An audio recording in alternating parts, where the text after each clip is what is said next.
무슨 음악인지 혹시 아시는 분이 있습니까? 요한 파일벨의 캐논입니다. 카논이라고도 하죠. 히라보에서, 그리스어에서 카논은 법과 규칙을 말합니다. 여러분이 하는 일은 바로 이런 법과 규칙을 제대로 만들어진 법과 규칙을 적용하고 집행하는 일을 합니다. 그것이 다른 사람의 마음을 평안하게 하고 다른 사람의 생활과 인권과 기본권을 지켜주는 일을 합니다.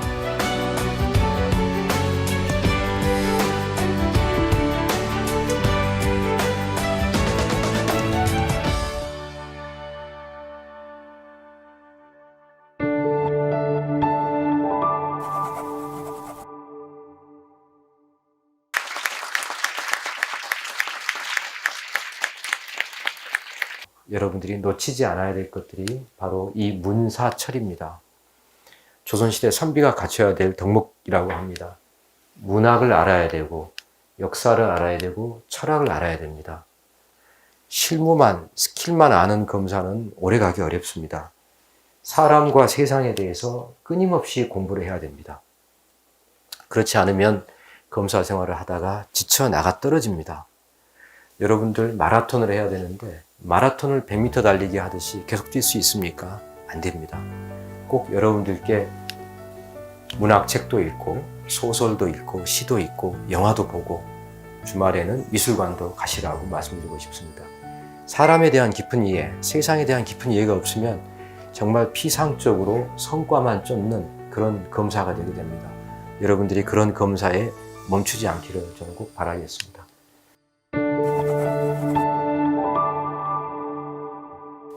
여러분들은 여기 계신 우리 신임 검사님들은 아롤디스 체프만 같은 시속 160km가 넘는 170km에 육박하는 그런 강속구를 던지고 싶을 겁니다. 문제는 뭐냐면 컨트롤이 쉽지가 않습니다. 이런 선수는 거의 외계인에 가까운 겁니다.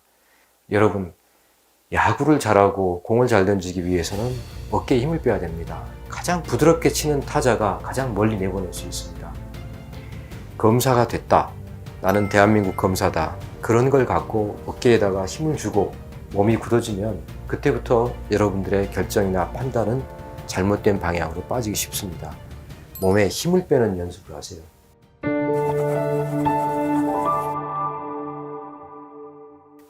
여러분들이 일을 할 때는 반드시 그 사안에 대해서 미리 알고 숙지해야 됩니다. 사실 검사실에서는 만나는 사람이 몇 명 없지 않습니까? 법정에서는 수십 명, 서울중앙지검 416호 대법정 같은 데서는 수백 명이 모이죠. 그 수백 명이 모여있는데 검사가 손에 파란색 골무를 끼고 기록만 계속 뒤적뒤적 하더라 라고 할 때 가장 검사에 대한 신뢰감이 떨어진다고 합니다. 미리 준비해야 됩니다. 상대방에게는, 수사의 대상이 된 사람에게는 평생의 모든 것이 다 걸려있는 일입니다.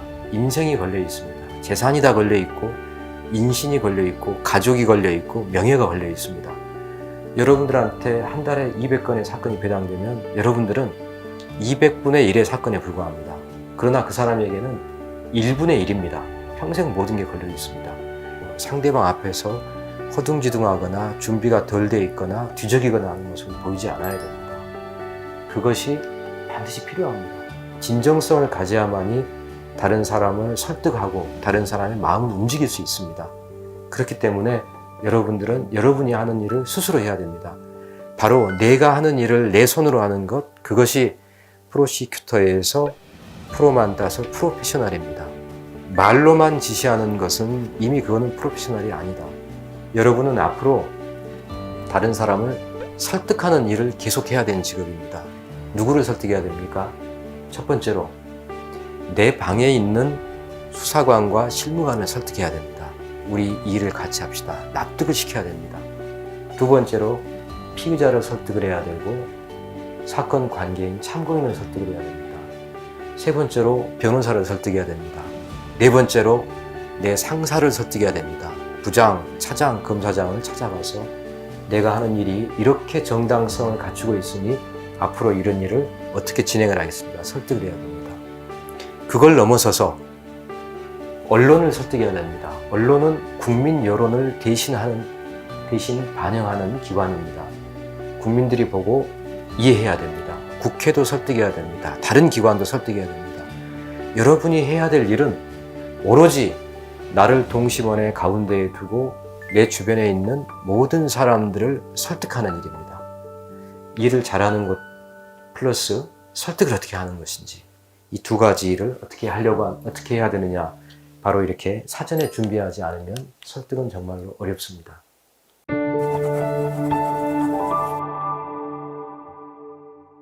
어느 영화의 장면입니까? 말씀하시죠. 예, 박수 주십시오. 예. 앤서니 홉킨스입니다. 양들의 침묵 영화 다 보셨죠? 여러분, 영화도 많이 보셔야 됩니다. 예, 영화나 문학을 보면 그 상상력을 통해서 수사하는 방법을 배울 수 있습니다. 교본에서만 배우려고 하지 마시고 다양하게 배우십시오. 이 프로파일러의 첫 번째 원칙이 내가 그 사람의 입장이라면입니다. 앞으로 여러분들이 일을 하실 때 역지사지란 말을 많이 씁니다만 그 표현이 똑같습니다. 내가 그 사람의 입장이라면. 모든 일을 보실 때 여러분들은 검사의 입장에서만 보지 마십시오. 돌려서 피의자의 입장에서 꼭 살펴보도록 하십시오. 수사 대상자 입장에서 살펴보도록 하십시오. 운전자 바꿔치기를 한 사건이 있었습니다. 쉽지 않았어요. 운전자 바꿔치기를 했는데 두 사람 말만 맞추면 되는 것 아니겠습니까? 아주 쉽게 해결된 게 있었습니다. 두 사람의 신체 격차가 많이 나죠. 보통 보면 연인 관계인 경우도 많이 있죠. 운전석에 앉아보니까 답이 바로 나옵니다. 왜 그렇겠습니까? 키가 1m 80이고 1m 60이면 운전석에 앉아보면 후사경과 사이드미러가 바로 답이 나오죠. 검사의 눈으로 보면 잘 안 나오는 겁니다. 운전하는 사람의 눈으로 보면 나오는 겁니다. 그러니까 늘 어떤 일을 할 때 수사 대상자나 상대방 입장에서 바라보시기를 부탁을 드리겠습니다.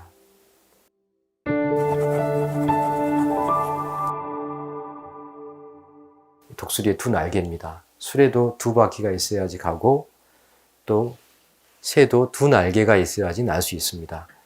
지금 여러분들에게 가장 넘치는 것이 제가 볼 때는 열정입니다. 열정. 신임검사 때는 너무너무나 열정이 많습니다. 그래서 일에 대해서 아까 파이어볼로처럼 빠른 볼을 던져야겠다는 사람처럼 어깨에 힘이 들어가 있습니다. 그러나 모든 일을 할 때는 열정과 냉정이라고 하는 두 가지의 균형 감각을 반드시 갖춰야 됩니다. 열정만 있는 사람을 찾아보기는 정말 쉽습니다. 검사실 주변을 지나가면 부인을 하거나 내 뜻대로 안 풀릴 때 소리 높여서 이야기하는 분은 많습니다. 그러나 그때 상대방은 어떤 사람이 더 두렵고 어떤 사람에 대해서 더 경계심을 갖게 되느냐. 목소리를 높이지 않고 똑같은 데시벨로 말하는 사람이 가장 무섭고 어려운 사람입니다. 흥분하지 말고 화내지 말고 열정에만 차있지 말고 냉정함을 꼭 갖춰야 된다. 여러분의 크나큰 덕목 중에 하나입니다. 부탁을 드리겠습니다.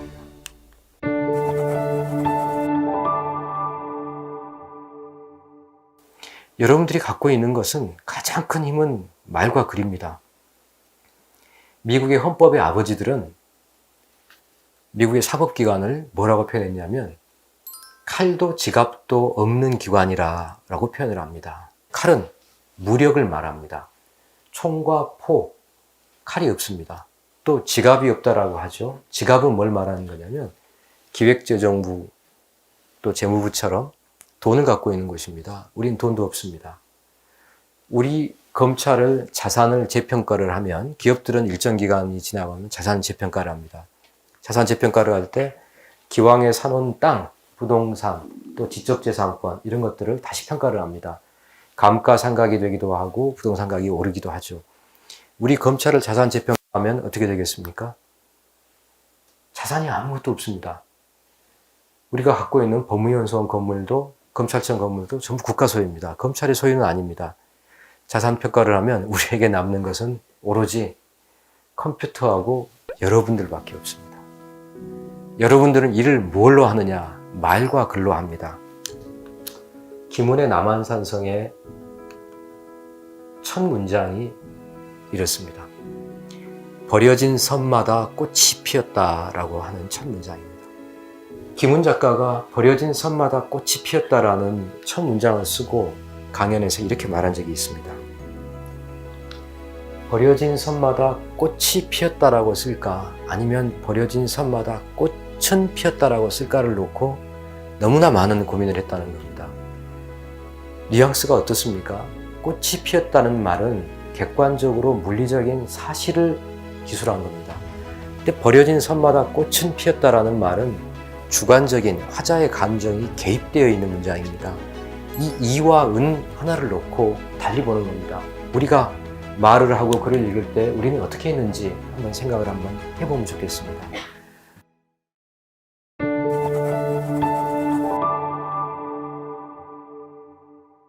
스타니파타에 이런 부분이 나옵니다.